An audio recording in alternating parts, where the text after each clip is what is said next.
Assalamualaikum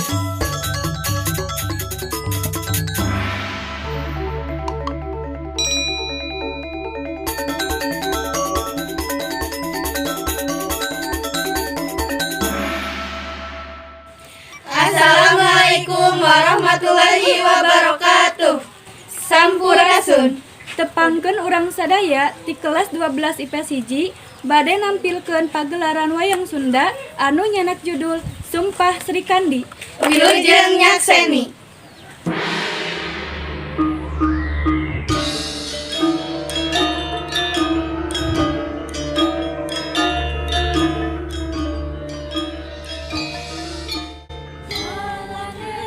Sumpah Sri Kandi dicaritakeun perang Baratayuda nyaeta perang antawa pihak Kurawa ngalawan pihak Pandawa.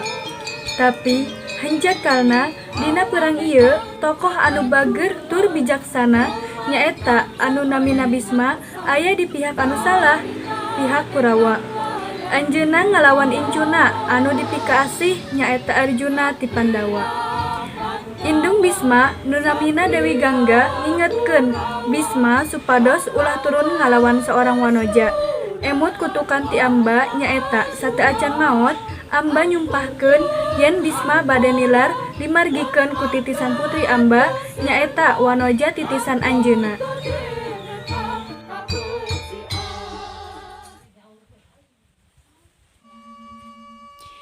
Sasi kana sasi, taun kana taun, teu aya wartos ngeunaan perang anaking. Mugi-mugi di eta patempuran anaking mangka sing menang ya Allah. Ku berjalana waktos perang Baratayuda tos dongkap kana waktosna. Pek datang bae Arjuna nantangan Bisma. Arjuna teh masih kaitung incuna Bisma. Sanggup teu Arjuna ngelehkeun Bisma, langsung bae urang tinggal di TKP.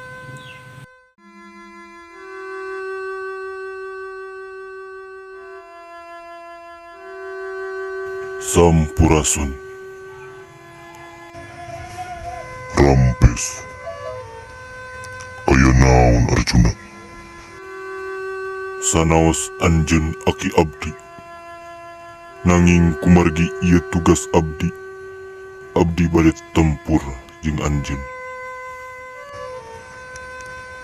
Mohon atuh Arjuna.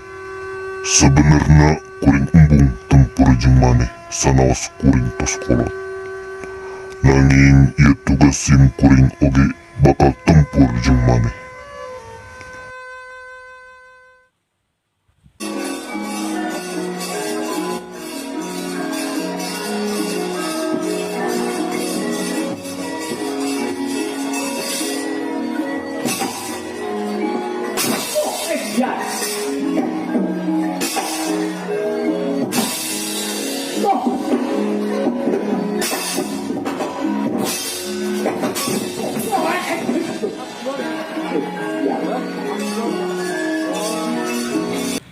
Patempuran lumangsung rengse. Kumargi Arjuna tempur satengah hate, maka manehna teu sanggup ngelehkeun Bisma. Di sisi nu sajen, saleureusna mah Bisma oge sakti. Pek datang wae Kresna ngaemutkeun Bisma.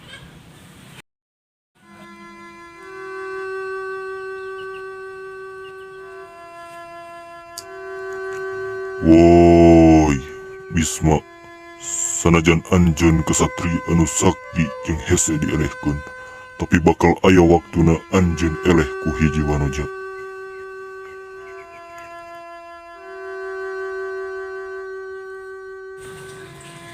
Arjuna jeung Kresna usaha milarian siasat kanggo ngelehkeun resip-resip Bisma. Sarta dipikanyaho jalmi anu sakti henteu sanggem dielehkeun. Saha bae pek datang wae rencana kanggo ngadatangkeun Sri Kandi kalawan Bisma. Langsung wae urang tinggal di TKP.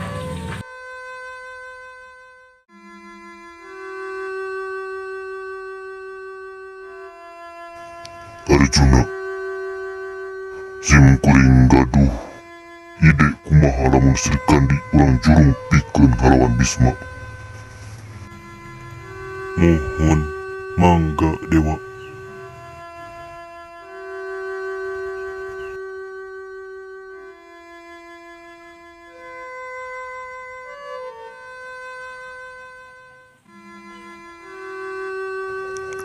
Arjuna, wanoja eta saha?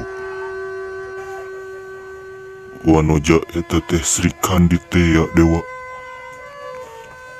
Oh, jadi Anjeunna anu bisa ngerehkeun si Bisma teh.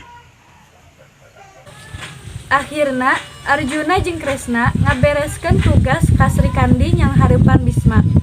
Baik paharep-harep antawis Bisma jeung Arjuna. Nanging Arjuna atos gaduh siasat kanggo ngaelehkeun Bisma. Langsung wae urang tinggal di TKP.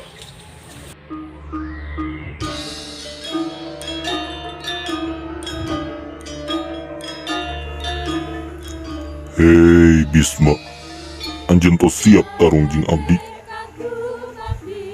Arjuna, satu acan ngelawan simkuring lawan heula Widura. Satu acan anjeun ngelawan abdi lawan heula Kresna.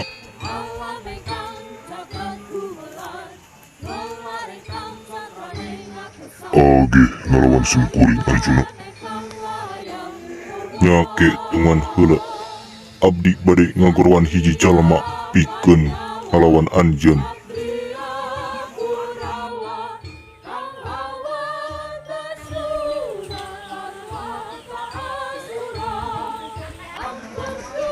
Ai, curang anjeun Arjuna, simkuring embung ngalawan anjeunna. Wahahaha. Sri Kandi, maneh amba anu pernah ku simkuring di paehan. Abdi moal ngalawan maneh.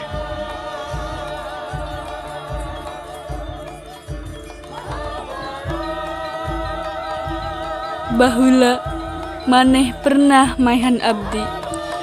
Sampai akhirna ayeuna abdi paeh.